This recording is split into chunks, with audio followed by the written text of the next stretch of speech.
Now, it's hard to disagree with Zac in his video.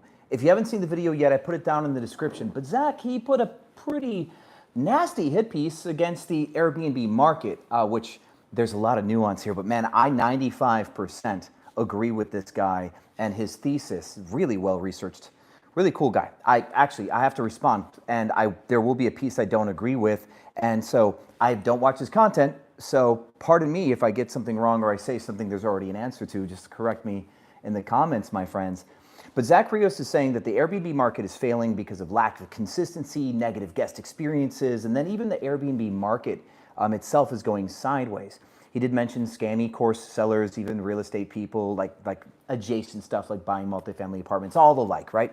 So where I do agree with him, let's cover this 95-ish%, is Airbnb absolutely has gotten harder. And I don't think he brought this up, but there's a reason why it has.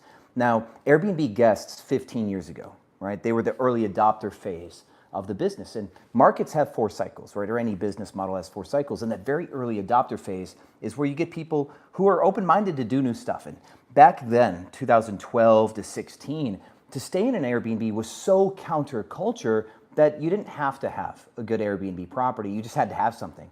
My first properties in 2014 were kind of trash, and they stayed trash for a while. Oh, by the way, I've been a host for 10 years. I am a course seller, I have to confess. He did kind of call out course sellers, so I have to confess I do have a dog in that fight too. But I've noticed that a lot of my students lately are hosts who are coming to me because they are experiencing some margin compression and some squeeze. So we never run ads. I don't do the whole get rich quick passive income thing. That's one thing that I think him and I will agree on too, but we'll cover that later. So there's a reason why people don't like Airbnbs as much anymore, and because guests are getting more and more critical, because the early adopters of Airbnb wanted just to do something that wasn't a hotel, and it was edgy and it was cool, it was very hipster. And back then, there was more of a symbiotic relationship between hosts and guests. It was more utopian back then, where a host would actually do this because it was a fun idea. And Airbnb was tapping into the excess economy, which was their main idea, which is have a spare bedroom, have a spare living room, put a Airbnb, like a air mattress on the floor. And that relationship between hosts who actually cared and guests who were open-minded was perfect. It gave Airbnb a perfect brand position and a hockey stick growth. And the growth was a large part of their problem. See, Brian Chesky went public. He's still the CEO, still has a good amount of shares, but Brian Chesky wanted to go public and have a big, sexy exit like a lot of tech companies do. And in that bid to become a sexy tech company that could have a unicorn exit, they made a lot of decisions to partner with companies like me. I was part of the problem. From 2017 to 2020, I went from 10 properties to 103. A lot of apartments, a lot of arbitrage. And a lot of my properties were mid. We still didn't do everything well. Airbnb made the opportunity easy enough for somebody like me to grow without knowing enough about business. And so we failed guests. We were inconsistent. We had some issues, but then there was like some crime and guests destroyed our properties, like Zac Rios said in his video. All of that was true. And to some degree, it can still be true. And people like me were part of the problem, but Airbnb was just too greedy on the way up. They wanted more inventory because if they could solve the inventory problem, then they could just focus on getting more guests. So they would gladly let me pick up 1,000 doors, even though the service was mid. And that's what happened with Sonder, also a company that went public for like nearly $2 billion in arbitrage. They didn't own a single door, and they had like 9,000 leases and did their own public exit like Airbnb for $2 billion. And so the Sonders of the world and the Me's and the Stay Alfreds and a lot of my students serve like 400 doors. We were actively part of the problem of quality, the quality crossover issue. Now, after COVID, Hilton hit everybody in the face, right? You remember during post-COVID, Hilton did that ad. When you stay with a host, it could be like a little nightmare situation. It was a really cute video. And then Marriott, instead of fighting against Airbnb, like as far as trying to ruin their brand, Marriott decided to position themselves as another vendor. So they started their own website, Marriott Homes and Villas, and they bought 1,200 cabins, postcard cabins. And so now this is where things start to kind of fray off, to where I will disagree a bit with Zac Rios' assessment, because he's entirely right that the Airbnb market is failing, but what is failure really, right? The Airbnb market is just Airbnb itself, or are we talking about short-term rentals as a whole? Are we talking about a certain class of short-term rental where we go back to the way that it was 10 years ago? That's really the question at hand. Now, Airbnb could fail and lose market share to VRBO and Booking.com. Booking.com had 17% year-over-year growth last year. Airbnb lost market share. They used to have 50% market share. Now they're down to 43%. Respectively, VRBO in the United States has 21% market share. So there is an exodus of guests going to other channels, but short-term rentals aren't dead. Right? So hotels are still fighting to claw back the guests from short-term rentals as a whole, but it's not actually going according to plan. People are just going to other platforms because people really would prefer to stay in a house or in a high-rise apartment that has a kitchen and a really cool view if the hosts can be good. And they're hoping to find that elsewhere. And so the other part that Zac really mentioned was this failing real estate inventory part. And I think that this is a big deal, but this is one of those misnomers where people can tend to misunderstand. People have pitched Airbnb as passive income. There are landlords and real estate investors who have no business in the space trying to put their properties in to get more cash flow. And they think that it's just like long-term rentals where they just cash a check. And that's the dumbest take on the planet. I'll argue that all day. Airbnb is not real estate. And that's where maybe Zac and I disagree. And maybe Zac will change his mind after he kind of ponders this a little bit.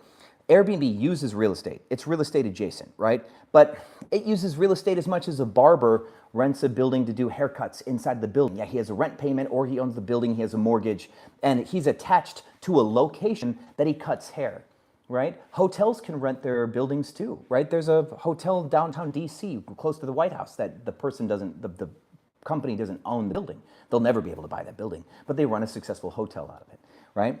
And so this concept that Airbnb is real estate is where people will fail. If you get into Airbnb expecting it to be a passive real estate related play, that's stupid. Real estate can be the value add. You can buy a property that will go up in value, but maybe the cash flow just doesn't work as a long-term rental and Airbnb can help you make the cash flow make sense.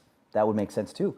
But as far as Airbnb going on, I actually think that Airbnb can't fail because Airbnb is in itself self-cleaning, right? So all the complaints that Zac brought up from customers saying that they had issues with hosts who were bad, like super mad about a 4-star review, that was savage and funny. These hosts quit. People get out of the space, and they get out of the space because they burn out because they misunderstood. Yet people who buy the course, that Staley chick, or they buy into some other real estate course and they get into Airbnb and find out that they actually have to work and they have to service guests and they have to do cleanovers and they have to do inspections and inventory control and they have to do resolutions when guests break stuff. These people burn out because they wanted something that they could pacify and they were trying to pacify it too easy. I'll confess, I've got students who end up trying to bite off more than they could chew as far as abdicating is the word. They're trying to abdicate themselves from the business. And I ask them, why do you want out so bad? Are you trying to build a company or not? Because that's the heart of it. If you want to build a company, then Airbnb, I think, is still a decent opportunity. I'm not going to say it's 10 out of 10, okay? I'm not going to defend Airbnb to that degree. But Zac Rios' take did go a little far. It's like him saying, don't start a business, right? There are too many business owners out there and business is harder because of inflation. The dollar has lost its value since COVID, right? Or the dollar has lost its value since 2000, whatever. The fact that the US has lost 90% of its spending power since we got off the gold standard, right? Now the dollar's worth 10 cents on the dollar. Now we shouldn't start American businesses because it's just 90% worse than it was. That's kind of the logic that I think Zac is taking a bit, and that's where I'm going to disagree. I think because Airbnb is getting harder, there's a split that's happening that actually makes it a better opportunity for people who understand that it's a whole business, for people who understand that you kind of have to work in cycles. There's going to be up seasons and down seasons. When Airbnb is good, it's going to end up on social media, and you're going to have the hucksters and the course sellers go, come on and join. And then people will join the space, and there'll be too much inventory, and it will be oversupplied. And then Airbnb self-cleanses by using the algorithm to bubble up the best listings and serve people the best listings, and then dump the bottom out. And it goes in cycles, much like a real estate cycle. And that's really the secret here. So I would like to hear Zac's take on the fact that he did just try to assess the Airbnb market as a real estate passive play that was some gold rush fad, where I would like to appeal to his take and claim that Airbnb is a business model now. And that's the true evolution. I've been doing this for 10 years, right? Like I said, we said we're going to talk about this later. I do sell a course. And in 2017, I was just like the person that he just made fun of, right? I'm like, hey guys, I'm building a business buying no property. And yes, I invested $4,000 into an apartment. And then, yes, I made tens of millions of dollars on Airbnb in the last 10 years, owning none of my properties. I still teach people to do arbitrage still. And investment bankers are even investing into arbitrage companies, right? And that's like we had a bunch of VC capital. And I mean, Sonder just sold for $2 billion in their arbitrage. So arbitrage is still valid, but a lot less of my videos are like, hey guys, let's get in, right? A lot of my videos are helping hosts find their way through. But yes, I am a course seller, and I do have a dog in the fight, and I could say nice things about Airbnb for personal gain, but I'm also ADHD, and I'll say mean things about Airbnb because I believe I've got a justice sensitivity, and I believe that they should be good to hosts. So there's things that are bad that hosts are quitting over right now. For any of you who don't really understand the game right now, Airbnb changed their, they've got a transparency and off-platform policy where it's harder to get guests to book with you direct because Airbnb wants to keep their customers. Airbnb has changed like something called the circumvention policy. If they ban you or suspend your listings, they do a better job of finding if you're trying to recreate listings to keep you off the platform. They've changed their cancellation policies. There's no longer a strict cancellation policy.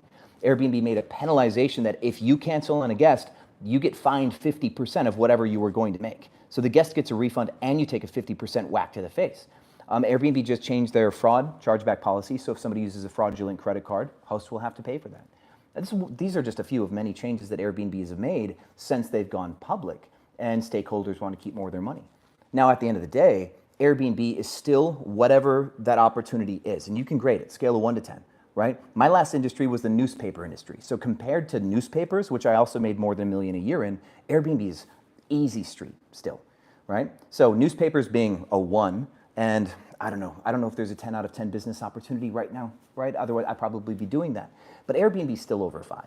And if you guys buy a property to be a long-term renter, you're probably going to get your butt kicked. But if you buy a property to do short-term rentals, you do have a better chance of holding on and servicing that debt with the extra revenue from Airbnb. But then again, is the caveat, not every property will do good on Airbnb. So you really do have to look both ways before you cross that street as well. So, yeah, I'd like to know what Zac thinks about the fact that this is a business and not a real estate investment.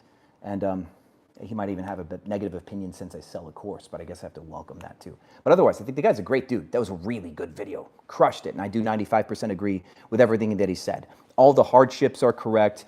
The scammy people, that's correct. Guests being mad at Airbnb or Airbnb hosts, that's absolutely correct. But everything sits at universal balance.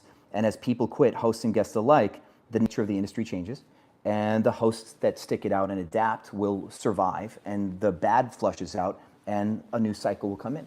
The Airbnb bust happened, what, a year and a half ago. So in a way, his take is a little late. There might be a new bust that comes. But the Airbnb bust pushed a lot of hosts out, right? And then COVID pushed a lot of hosts out. But then after COVID pushed hosts out, there's this revenge travel boom, if you guys remember that.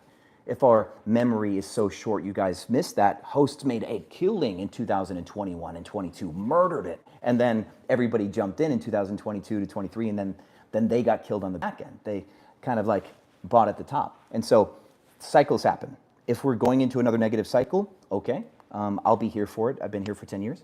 My students have made over $1 billion. They're not going anywhere either. So thanks for your time, guys. See you on the other side.